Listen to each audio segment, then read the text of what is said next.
नागपूर जिल्ह्यातून एक मोठी बातमी समोर येते। नागपूर जिल्ह्यातील कटोल तालुक्यात आज सकाळी एक भीषण दुर्घटना घडली आहे। तालुक्यातील राऊळगाव इथं असलेल्या एसबीएल कंपनीमध्ये सकाळी सुमारे 7 वाजताच्या सुमारास जोरदार स्फोट झालाय। या स्फोटात आतापर्यंत 12 कामगारांचा मृत्यू झाल्याची प्राथमिक माहिती समोर आली आणि काही जण जखमी झालेले आहेत। जखमींना तातडीने उपचारासाठी नागपूर इथल्या रुग्णालयात हलवण्यात आले। स्फोटाची तीव्रता मोठी असल्याने परिसरात मोठा आवाज झाला आणि आगीचे लोट आणि धुराचे ढग दिसून आलेत। घटनेची माहिती मिळताच अग्निशमन दलाच्या गाड्या आणि पोलीस प्रशासन तात्काळ घटनास्थळी दाखल झालेत। आग नियंत्रणात आणण्याचे आणि परिसर सुरक्षित करण्याचे काम सुरू आहे।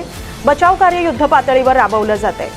प्राथमिक माहितीनुसार कंपनीच्या उत्पादन विभागात हा स्फोट झाल्याचा अंदाज व्यक्त केला जातोय। मात्र स्फोटाचे नेमके कारण अद्यापही स्पष्ट झालेले नाही। संबंधित यंत्रणांकडून चौकशी सुरू असून अधिकृत अहवालाची प्रतीक्षा आहे। या घटनेनंतर राऊळगाव परिसरात भीतीचे वातावरण निर्माण झाले। प्रशासनाने नागरिकांना घटनास्थळापासून सुरक्षित अंतर ठेवण्याचे आवाहन केले। मृत कामगारांच्या कुटुंबियांवर दुःखाचा डोंगर कोसळलाय। संपूर्ण परिसरात शोककळा पसरली आहे।